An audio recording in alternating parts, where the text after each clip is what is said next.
It's always about pushing boundaries a bit further. Like I thought that I used to work in two-dimensional surfaces. I used to do paintings that are pretty flat, acrylics on canvas. I kind of wanted to give it a bit of a spice, get something further, push the boundary a bit further. Get something else embedded into the surface of canvas. Not only the paint and gold leaf and traditional materials. I wanted to embed some type of emotion. Yeah, you know what? A lot of people get pissed off, but they didn't get pissed off before they knew what I was doing.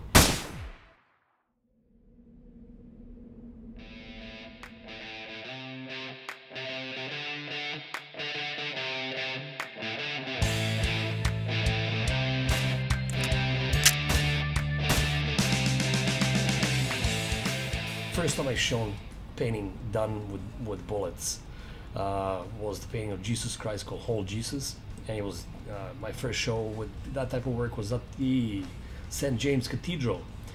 They totally didn't know about it. I mean, I submitted the work. They said, cool, very interesting, unusual depiction of Jesus, and they had it on show for a month.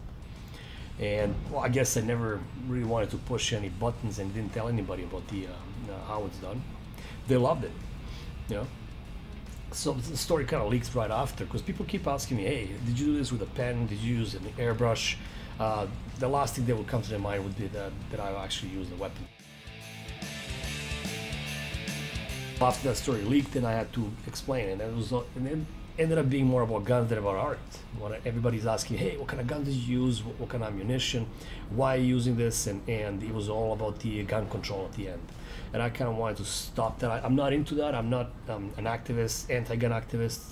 I'm an artist. I'm simply stating that the symbol of 21st century is definitely a gun.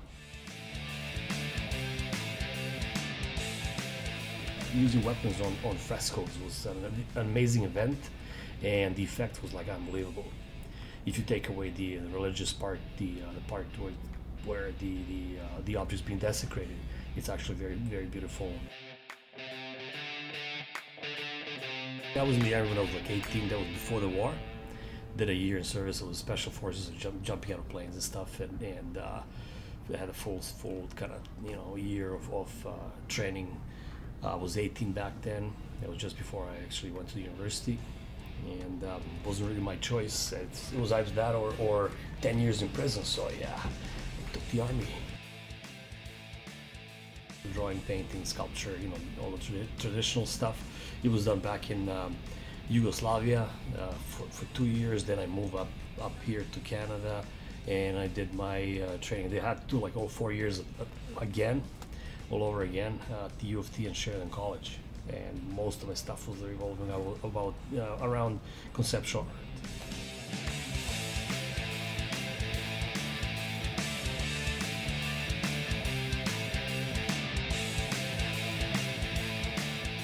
That's the name of the game. You got to do something that kind of pushes the boundary a bit. You got to get people to react.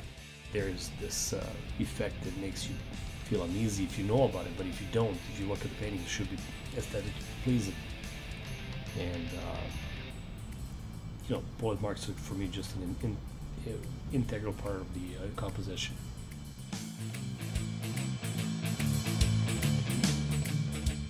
I'm not one of those, those dudes that are gonna be taking sides for no reason. Yeah, if you ask me personally, like, I think guns are the biggest bullshit that anybody invented. It's just made to kill. You just, what else do you do with a gun? You're not gonna like brush your teeth or, Media just want to kind of find something interesting to talk about, I guess. And I guess my pieces seem kind of fitting because there's like another element to a flat surface, painting that's sitting in a gallery. So there's a dynamic broadcast.